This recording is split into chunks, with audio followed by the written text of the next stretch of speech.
नमस्कार, मी Neha. Deshonnati news bulletin मध्ये आपलं स्वागत आहे. जाणून घ्या आतापर्यंतच्या ठळक घडामोडी.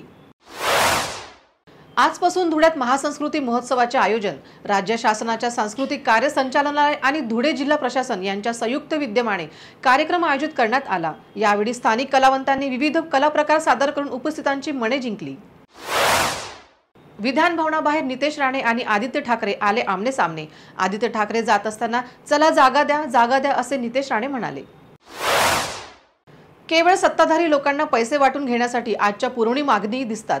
महाराष्ट्रातील कर्जाचा अहवाल आलाय. यात जनता होरपडते. महाराष्ट्राची जनता रस्त्यावर आहे आणि हे सरकार एसी मध्ये बसून काम करतंय. आमदार रवींद्र धगेकर यांची सरकारवर टीका. सरकार मनोज जरांगेंच्या प्रत्येक मागणीसमोर झुकेल अशी परिस्थिती राहिलेली नाही. ओबीसी नेते प्रकाश अण्णा शेंडगे यांचे सूचक विधान. अमृत भारत योजनेअंतर्गत देशातील रेल्वे स्थानकांचा पुनर्विकास होणार. देशातील 554 रेल्वे स्थानकांचा पुनर्विकास कार्यक्रम पंतप्रधान नरेंद्र मोदी यांच्या हस्ते होणार आहे. 508 नवीन रेल्वे स्टेशनचे देखील मोदी उद्घाटन करणार आहेत. केंद्रीय रेल्वे राज्यमंत्री रावसाहेब दानवे यांची माहिती. कृषी उत्पन्न बाजार समितीच्या विरोधात विधेयक पारित करण्याचा घाट राज्य सरकारने घातला आहे.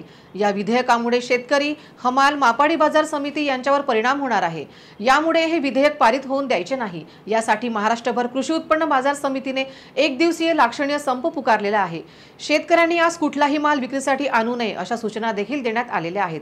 राज्यातील अनेक बाजार समित्यांच्या आवारात आज शुकशुकाट दिसत आहे. तसा जळगाव आणि अमरावतीच्या कृषी उत्पन्न बाजार समितीमध्ये शुकशुकाट असल्याचे पाहायला मिळाले. सगळे सोयरे यावर सरकार विचार करतंय. योग्य वेळी सरकार निर्णय घेईल. आमदार संजय सिरसाट यांचे वक्तव्य. शालेय पोषण आहारातील कर्मचाऱ्यांचे मागील अनेक दिवसांपासून आंदोलन सुरू आहे. मानधनात वाढ करावी या मागणीला घेऊन शालेय पोषण आहार कर्मचारी संघटना आयकडच्या नेतृत्वात आज अमरावती जिल्हाधिकारी कार्यालय परिसरात जेलभरो आंदोलन करण्यात आले. पोलिसांनी सर्व आंदोलकांना ताब्यात घेतले.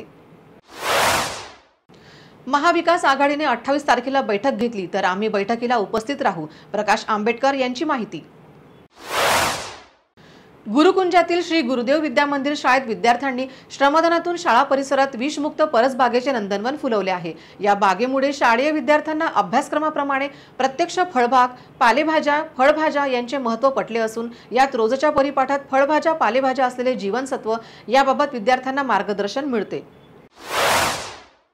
याचबरोबर हे बातमीपत्र संपलं. पुन्हा भेटूया नवीन घडामोडींसोबत. नमस्कार.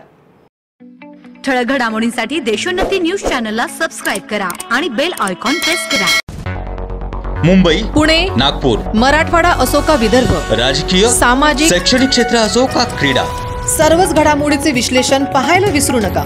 फक्त देशोन्नती न्यूजवर.